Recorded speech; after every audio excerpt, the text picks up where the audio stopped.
नमस्कार, माझे नाव आहे सौ अवंतिका हेमंत कदम. यशवंतराव चव्हाण महाराष्ट्र मुक्त विद्यापीठ नाशिक अंतर्गत शालेय व्यवस्थापन पदविका P10 म्हणजेच डिप्लोमा इन एज्युकेशन हा अभ्यासक्रम आहे. त्यातील 115 म्हणजेच शालेय आर्थिक व्यवस्थापन या विषयाची माहिती पाहूया. पुस्तक 4 शालेय आर्थिक व्यवस्थापन यामध्ये घटक 6 दिलेले आहेत. त्यामधील पहिला घटक आहे आर्थिक व्यवहार जमेच्या बाजू किंवा जमेच्या बाबी. घटक 2 अर्थविनियोग. घटक 3 अर्थव्यवहाराच्या नोंदी. घटक 4 अर्थव्यवहार नियंत्रण.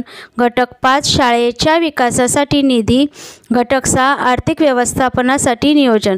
परिशिष्टे 1 ते 12 दिलेली आहेत. या पुस्तकामध्ये जे प्रास्ताविक दिलेले आहेत ते आपण पाहूया. शालेय आर्थिक व्यवस्थापनात म्हणजेच व्यवस्थापन डोळ्यापुढे ठेवून व्यवस्थापन कशाचे ह्याचे उत्तर आपण शोधू लागलो. म्हणजे जी उत्तरे येतात त्यातील अर्थव्यवस्थापन ही बाब किती व कशी महत्त्वाची आहे, कोणतेही विवेचन अपुरेच ठरते. मनुष्यबळाचे व्यवस्थापन म्हणजे मॅन मॅनेजमेंट. अर्थव्यवस्थापन म्हणजे मनी मॅनेजमेंट. वस्तुविषयक व्यवस्थापन म्हणजे मटेरियल मॅनेजमेंट. काल व्यवस्थापन म्हणजेच टाईम मॅनेजमेंट. अशा विविध अंगांचा सामान्यपणे विचार करावा लागतो. त्यातील अर्थव्यवस्थापनाच्या यशापयशावर बाकीच्या व्यवस्थापनाचे यशापयश अवलंबून आहे. हे विधान अतिशयोक्ती ठरू नये. सर्वारंभे तंडुला प्रस्थमूला व अर्थस्य पुरुषोतास ही वचने ग्वाही देतात. वास्तवात शाळा प्रमुख म्हणून व्यवस्थापनाच्या इतर क्षमताही इतकी अर्थव्यवस्थापन क्षमता अंगी बाळगणारे किती आढळतात. ही क्षमता त्यांच्या ठिकाणी असायलाच हवी. कार्यालयातील कसब बाळगणाऱ्या अन्य व्यक्तींवर त्यांनी विसंबून राहू नये हा आग्रह कितपत धरला जातो. प्रश्नाचे उत्तर नियमाने नाही हे येत असल्यामुळे प्रस्तुत शिक्षणक्रमात आर्थिक व्यवस्थापनाच्या पाठ्यक्रमाचा आवर्जून अंतर्भाव केलेला आहे. किंबहुना शालेय व्यवस्थापन शिक्षणक्रम ह्या शाळा प्रमुखांसाठी त्यांना प्रशिक्षण म्हणून खास देण्यासारखे हे काही असेल त्यात हा पाठ्यक्रम खूपच वरचा क्रमांक घेतो. जे ठाऊक नाही त्याची प्रथम माहिती घ्यायला हवी हे खरेच, परंतु अर्थविषयक बाबींच्या माहिती इतकाच अर्थव्यवहार महत्त्वाचा असल्यामुळे उपयोजन, कौशल्य व अभिवृत्ती ही उद्दिष्टे येथे अधिक महत्त्वाची ठरतात. शिक्षणाच्या किंवा प्रशिक्षणाच्या संपर्क काळात म्हणून प्रात्यक्षिकांवर किंवा प्रत्यक्षानुभूतीवर भर देण्यात आलेला आहे. आर्थिक व्यवस्थापनाच्या पाठ्यक्रमाचे एकूण घटक 6 व नंतर काही परिशिष्टे येतात. व्यक्ती, कुटुंब व संस्था यांच्या समग्र अर्थव्यवहारात ज्या गोष्टींचा अंतर्भाव होतो त्या गोष्टींचा क्रम येथे पाळला जातो. म्हणून पहिला घटक जमेच्या बाजू. आधुनिक माध्यमिक शाळांचा आर्थिक योगक्षेम अनुदानावर चालतो हे सर्वश्रुत आहे. नियमानुसार रीतसर व वेळेवर ते मिळवावे हा येथे व्यवस्थापनाचा भाग. फी, विकास निधी व कर्ज या आणखी प्राप्तीच्या बाबी.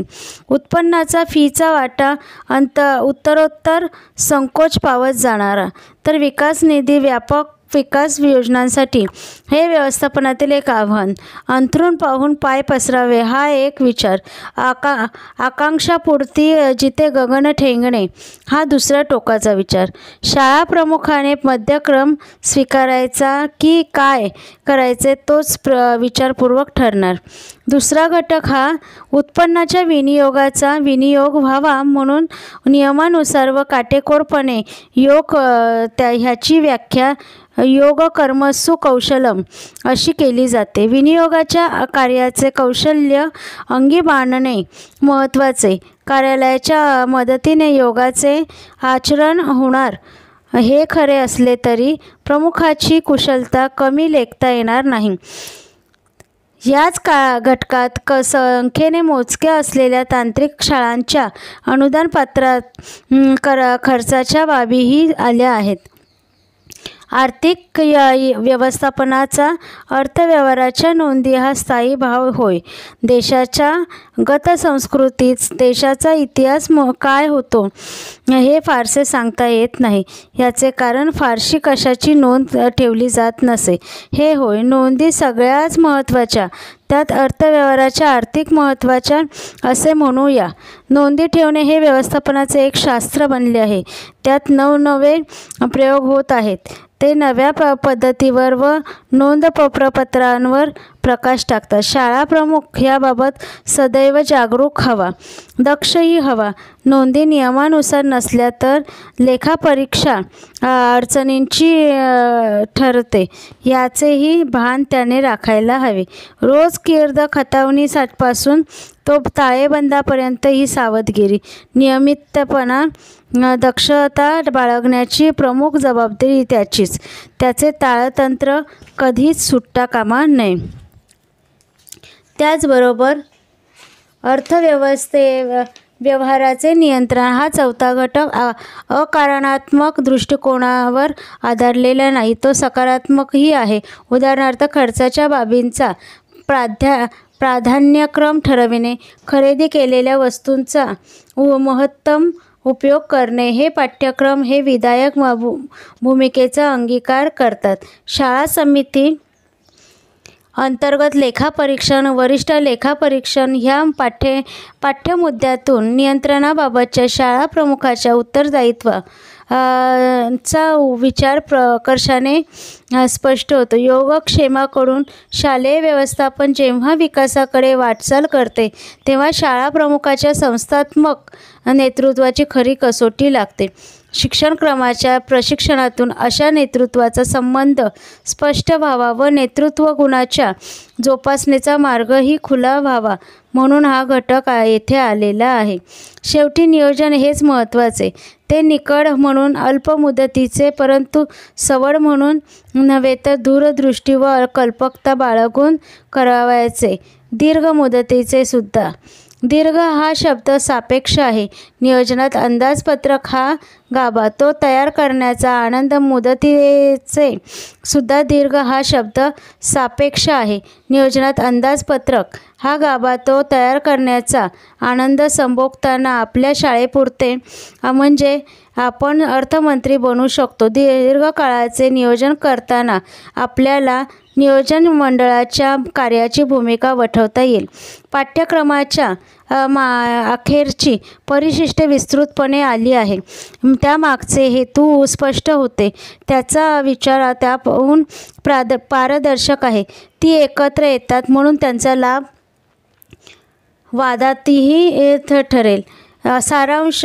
शाळा प्रमुख हा शिक्षण समाज कारण ह्या क्षेत्रातला एक तज्ज्ञ असावा. ही पारंपरिक संकुचित भूमिका न ठेवता तो व्यवस्थापन व अर्थकारण हा उपयोजित क्षेत्रातलाही कर्मयोगी असावा. ह्या वास्तव व अटळ दृष्टिकोनातून हे पुस्तक बेतले आहे. त्याचा वेश अंगावर नुसता परिधान न करता त्यातून शाळा प्रमुखाची शान व त्याचा भारदस्तपणाही सिद्ध व्हावा हीच प्रामाणिक अपेक्षा आहे.